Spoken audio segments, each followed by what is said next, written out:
Spring forward, fall back. We all hate the change from standard to daylight saving time almost as much as we love the change from daylight saving time back to standard. But even if we're looking forward to that extra hour's worth of sleep, we might be asking, why even bother with a policy from Ben Franklin that only benefits farmers? Well, for starters, none of that question was accurate. It's fact versus fiction, today on Fact Bites.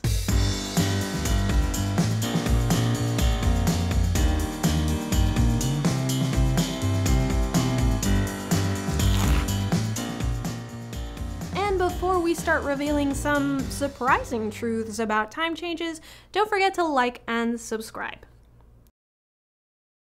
First up, let's talk about the biggest myth about daylight saving time. Ben Franklin suggested it as a serious policy in the 1700s. Fact. In 1794, Ben Franklin did write a letter to the Journal of Paris, in which he claims to have discovered that when the sun rises at 6 or so in the morning, it does in fact give light as soon as it has risen. Franklin, who was accustomed to waking at noon, was awoken early by a loud noise at 6 a.m. and found that at 6 a.m. the sun was exceedingly bright. Therefore, if Parisians would only wake with the sun and go to bed when it sets, they would save thousands, maybe even millions of pounds in candle wax and oil lamps. Sunlight is free, so anyone who woke up with the sun could get all their work done during daylight hours and not waste money on unnecessary candle wax in the evening. If you haven't figured it out by now, the whole letter was meant to be a joke, and Franklin, who did things like take naked air baths in front of open windows and write an essay entitled Fart Proudly, never intended it to be taken seriously. Also, he never actually mentions changing the time in the essay, he just suggests waking up earlier, so how he got associated with this policy in the first place is beyond me. The actual first person to suggest something like daylight saving time was a British entomologist living in New Zealand in the 1800s. George Vernon Hudson wanted more daylight hours to search for bugs in his adopted country. George worked for the post office during the day and could only go bug hunting after hours, so he suggested advancing the clock 2 hours in the summer so that he had more time for bug collecting and then reversing the clock in the winter. The Royal Society of New Zealand were not into the idea and didn't really consider it. This was in 1895, and about 11 years later, another Englishman, William Willett, brought a similar idea to the British Parliament. Willett suggested advancing the clock 20 minutes over 4 Sundays in April, and then moving it back 4 Sundays in September, so no one would really notice the difference. This would leave more daylight hours for people to spend outdoors, soaking up fresh air and sunlight. As an added benefit, Willett also suggested this would reduce energy costs. Unfortunately, Willett's ideas were shot down and were not seriously considered again until Germany and Austria adopted daylight saving time in April of 1916. Yup, official DST comes from the Germans, who were hoping it would give them an advantage during World War I. See, more sunlight hours in the evening meant less coal burnt to keep your house lit at night, which in turn meant more coal could go to the German war machines. Soon, other European countries adopted the practice, followed by the US in 1918. And guess what? Just like today, everyone hated it. Which leads us to our next myth about daylight saving time. It's here to benefit farmers. Farmers need more daylight hours to do all the planting and harvesting and whatever else farmers do, right? Wrong. Since the beginning, farmers have been some of the most vocal opponents to daylight saving time. See, most of us can shift our timetables with little disruption to our jobs, but farmers are still beholden to the sun's timetable, no matter what their clock says.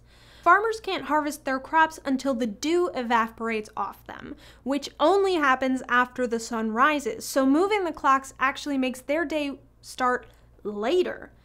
But with the rest of the world waking up earlier on daylight saving time, they still need to get their produce to market at the same clock time, regardless of where the sun is. So they're actually losing an hour of work in the morning. If they've got cattle, it's a double whammy. Cows don't bother with clocks. They want to be milked and fed when they're milked and fed, not when the clock says it's time. I mean, have you ever tried to explain the concept of time to a cow? I haven't, but I assume, that it's difficult. And no farmer has ever wished for a longer day for harvesting crops.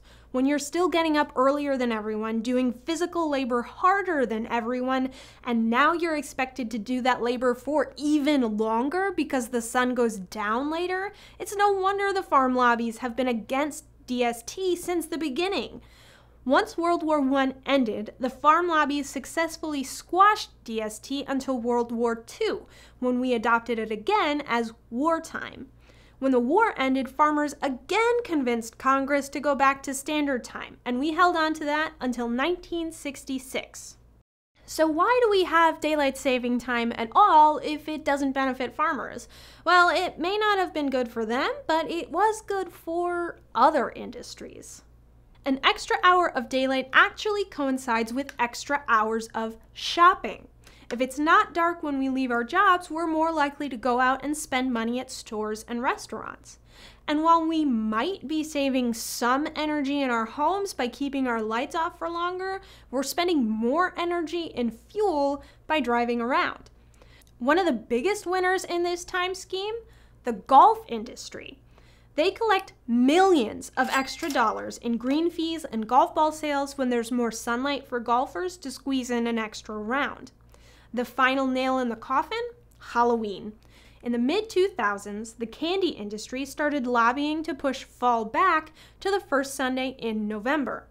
More daylight in the evening means longer time for trick-or-treating, means more candy sales. I mean, hypothetically, it also means safer trick-or-treaters since anyone driving in a car has more visibility in daylight, and that's the excuse they gave when they first introduced the Halloween Safety Act in 2001. Though that act didn't go anywhere, its main goal was achieved under the Energy Policy Act in 2005 and took effect in 2007. Though, as previously mentioned, DST actually increases energy consumption rather than saves it. Today, there's a significant movement to end time changes altogether and keep us on daylight saving time 365 days a year. I mean, we're already in it 8 months out of 12, so it's basically standard time already. This would continue the economic benefits to retailers, golf clubs, and candy makers, as well as give us a little extra fun in the sun all year round. It also would eliminate the health risks associated with that spring time change. Spring ahead has been linked to increased strokes, heart attacks, and car accidents due to that loss of an hour's sleep. The permanent change to daylight saving time would also make it less confusing for people traveling between states or even cities that don't recognize the time change. So that's about all the time we have for this topic today. Let us know what you think in the comments below. Do you think we should keep having time changes? Or should we just stick to one all year round? And don't forget to like and subscribe. Thanks for watching!